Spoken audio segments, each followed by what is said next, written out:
Let's continue our third chapter, and this is the fifth lecture of the third chapter, consumer equilibrium. इससे पहले जितने भी lectures हमारे हुए इस चैप्टर से रिलेटेड, आपने उसमें TU-MU रिलेशन को स्टडी किया, आपने कंज्यूमर इक्विलिब्रियम 1 कमोडिटी केस और 2 कमोडिटी केस को भी इसके अंदर किया। आज फर्स्ट ऑफ ऑल हम कंज्यूमर इक्विलिब्रियम से रिलेटेड कुछ एक दो न्यूमेरिकल्स इसके अंदर करेंगे। बिल्कुल इजी न्यूमेरिकल हैं। एक बार आप पहले स्टेटमेंट को ध्यान से देखें। हमारे पास स्टेटमेंट क्या गिवन है, let MU(x) is equal to 20, यानी माइनर यूटिलिटी एक्स कमोडिटी की क्या है, हमारे पास 20 है। प्राइस गिवन है एक्स कमोडिटी का, माइनर यूटिलिटी ऑफ वाई भी गिवन है, वाई कमोडिटी का प्राइस भी गिवन है। और उसने ये पूछा कि is the consumer in a state of equilibrium if MU(m) equal to 5। हमारे पास एक्स कमोडिटी का प्राइस, एक्स कमोडिटी की माइनर यूटिलिटी, वाई कमोडिटी का प्राइस, वाई कमोडिटी की माइनर यूटिलिटी गिवन है और MU(m) भी गिवन है। अब हम ये देखेंगे कि हमारा कंज्यूमर क्या इक्विलिब्रियम की पोजीशन में है या नहीं है। तो इसके लिए फर्स्ट ऑफ ऑल जो हम सॉल्यूशन स्टार्ट कर रहे हैं वो क्या है, पहले आप एक लाइन लिखेंगे, the equilibrium is stuck when. फिर हम क्या करेंगे, अपना फार्मूला लिखेंगे और हमारा फार्मूला क्या है जो आपने 2 कमोडिटी केस के अंदर किया, MU(x). 2 कमोडिटी केस का फार्मूला क्यों ले रहे हैं, क्योंकि 2 कमोडिटीज हम लेके चल रहे हैं। MU(x) equal to PX MU(y). आपको ध्यान होगा हमने दो इक्वेशंस को, इक्वेशन नंबर 1 और इक्वेशन नंबर 2 को कोरिलेट किया था और उसके अंदर हमने ये फार्मूला निकाला था, MU(x) by PX equal to MU(y) by PY equal to MU(m). अब हम क्या करेंगे, जो सारी की सारी वैल्यूज हैं उनको सब्स्टिट्यूट करेंगे इस फार्मूले के अंदर, substituting the values.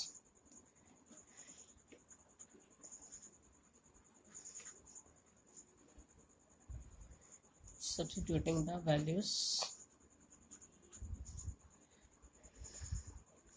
MU(x) given है हमारे पास 20, उसके बाद PX गिवन है हमारे पास 4, next MUY is 25 and PY is equal to 5 और MUM जो गिवन है वो भी है आपके पास 5। अब वो ये कहता है कि क्या हमारा कंज्यूमर जो है वो इक्विलिब्रियम के केस में है। तो हमने सारी वैल्यूज पुट कर दी, MU(x) 20, PX 4, MUY 25, PY 5 जो कि हमारे पास गिवन था और MUM 5। जब हम इसको क्या करेंगे, डिवाइड करेंगे तो यहाँ पर क्या आ गया, 5 आ गया, यानी 20/4 आपके पास 5 आ गया, 25/5 यहाँ भी आपके पास क्या आ गया, 5 आ गया। तो आपके पास और ये MUM क्या गिवन है, 5 गिवन है। तो यही हमारा फार्मूला था कि MU(x) by PX equal to MUY by PY equal to MUM होना चाहिए। तो ये हमारे पास क्या आ गया। तो यहाँ पर हमारा कंज्यूमर क्या है, वो इक्विलिब्रियम की पोजीशन में है। तो कंज्यूमर जो है वो consumer is in state of equilibrium. Here consumer is in state of equilibrium. तो ये आपका क्वेश्चन यहाँ पे कंप्लीट हो गया। बिल्कुल सिंपल सा न्यूमेरिकल आपके पास गिवन था, सारी वैल्यूज गिवन थी, आपको यही बताना था कि कंज्यूमर इक्विलिब्रियम में है या नहीं है। इसी तरह से सेकंड क्वेश्चन उन्होंने हमारे को दिया, let MU(x) is equal 25, PX is equal to 5, MUY 30, PY 5। यानी आपके पास minor utility of X commodity given है, प्राइस जो है वो एक्स कमोडिटी का गिवन है, minor utility of Y commodity given है और वाई कमोडिटी का प्राइस भी गिवन है। यहाँ पर MUM गिवन नहीं है। अब आपको निकालना है कि is the consumer in state of equilibrium. तो जब आपके पास MUM गिवन ना हो तो आप क्या करेंगे, MUM इज नॉट गिवन, सो हमारा जो फॉर्मूला रहेगा वो क्या रहेगा, पहले आप यहाँ पर मेंशन कर देंगे MUM is not given, so the consumer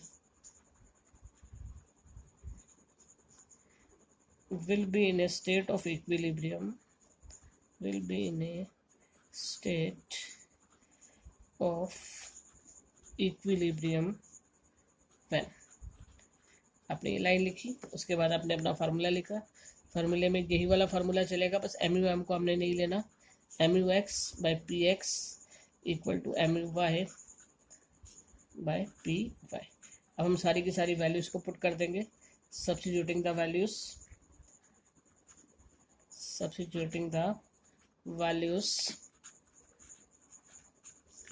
we find, यानी वैल्यू सब्स्टिट्यूट करके हम क्या पता चल रहा है, MUX कितना है, MUX है 25, एम यू एक्स हो गया 25, पी एक्स कितना है, P X is 5, M U Y आपके पास कितना है, M U Y is 30, P Y कितना है आपके पास, पी वाई भी 5 है। यानी दोनों ही कॉमोडिटीज़ के ऊपर आप 5 रुपीज़ स्पेंड कर रहे हैं। दोनों कॉमोडिटीज़ पर 5 रुपीज़ स्पेंड करने से आपको एक कॉमोडिटी से 25 यूटिलिटी मिल रही है, तो दूसरे से कितनी यूटिलिटी मिल रही है, 30 यूटिलिटी मिल रही है। तो ये इक्वलिटी की पोजीशन नहीं हो सकती, इक्विलिब्रियम की पोजीशन नहीं हो सकती, बिकॉज 25/5 और इधर आपके पास क्या है 30/5। तो आपको एक्स कॉमोडिटी से जो सेटिस्फेक्शन मिल रही है वो क्या मिल रही है, कम मिल रही है एज कम्पेयर टू वाई। तो यहाँ पर आपको जस्ट इतना ही पूछा गया था कि is the equilibrium in state of is the consumer in state of equilibrium. तो आपको बताना है no consumer is not in the state of equilibrium, no consumer is not in the state of equilibrium, state of equilibrium। अगर आपसे पूछता what happen, जब वो equilibrium में नहीं है तो आगे क्या होगा, कैसे वो इक्विलिब्रियम के केस में आएगा, तो हम इसको आगे कंटिन्यू करते। अभी जस्ट आपका क्वेश्चन क्या था कि क्या वो इक्विलिब्रियम के केस में है, तो आपने बताया no consumer is not in the case of equilibrium. Now our next question is what happens when MUX/PX is more than MUY/PY। अभी जो आपने लास्ट क्वेश्चन किया उसके अंदर क्या था, MUX/PX is less than MUY/PY। एक ही बात है, MUX/PX मोर देन दे दिया या लेस देन, करने का तरीका वही रहेगा। बस ये क्वेश्चन थोड़ा सा ज़्यादा आगे पूछा गया आपसे कि व्हाट हैपन, भी अगर ऐसा होगा तो क्या होगा। हालांकि अगर यहाँ पूछा जाता कि क्या कंज्यूमर इक्विलिब्रियम के केस में है, जैसा कि लास्ट क्वेश्चन के अंदर पूछा गया, तो आप बताते no consumer is not in the equilibrium position. लेकिन यहाँ पर पूछा गया है कि क्या होगा, कैसे कंज्यूमर दोबारा से इक्विलिब्रियम की कंडीशन में आएगा। यहाँ पर आपको कुछ न्यूमेरिकल वैल्यूज नहीं दी गई हैं, जस्ट आपको एक न्यूमेरिकल वैल्यू नहीं है, तो आपको क्या करना है, इसको थ्योरेटिकली ही अटेम्प्ट करना है।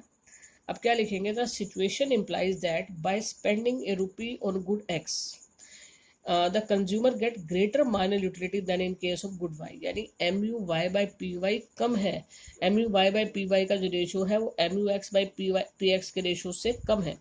यानी एक्स कॉमोडिटी पर जो आप रुपये खर्च कर रहे हैं उससे आपको क्या मिल रहा है, ज़्यादा सेटिस्फेक्शन मिल रही है as compare to the Y commodity. अब सिंपल सी बात है कि आप दोनों पर एक जैसा ही रुपये स्पेंड कर रहे हैं, मतलब एक ही अमाउंट स्पेंड कर रहे हैं, लेकिन एक्स से मिलने वाली सेटिस्फेक्शन क्या है, ज़्यादा है। Then as a rational consumer आप क्या करेंगे, एक्स को ही ज़्यादा परचेज करेंगे।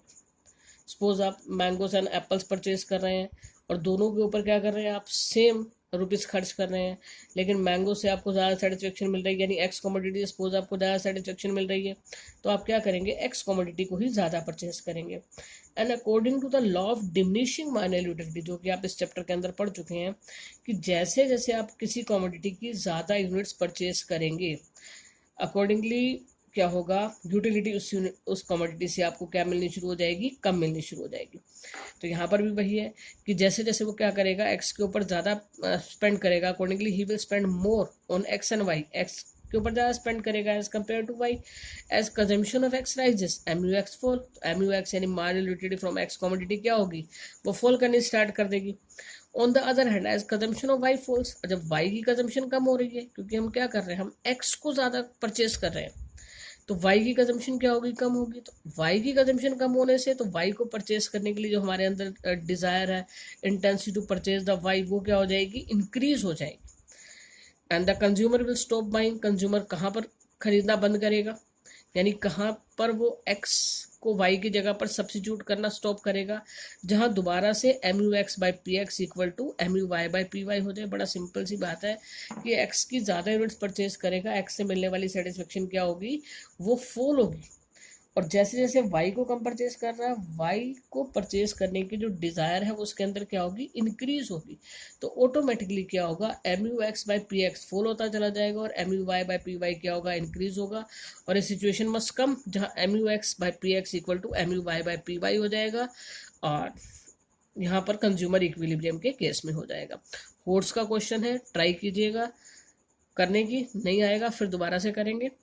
उसके बाद इसका लास्ट क्वेश्चन है इस चैप्टर का, the basic limitation of utility analysis, यानी यूटिलिटी एनालिसिस जो हमने चैप्टर किया इसकी बेसिक लिमिटेशन क्या थी। इसकी बेसिक लिमिटेशन जो है relates to the basic assumption, यानी इसकी जो बेसिक लिमिटेशन है वो इसकी बेसिक अजम्पशन से ही रिलेटेड है।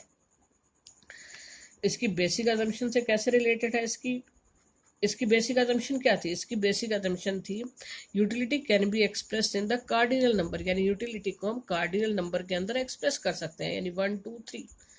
हमने स्टार्टिंग में ही कहा था कि फर्स्ट यूनिट से हमें इतनी यूटिलिटी मिल रही है, सेकंड जब कमोडिटी हम परचेज सेकंड यूनिट परचेज कर रहे हैं तो हमें इतनी यूटिलिटी मिल रही है। यानी हमने ये कहा था कि किसी भी कमोडिटी से मिलने वाली यूटिलिटी को कार्डिनल नंबर के अंदर मेजर कर सकते हैं।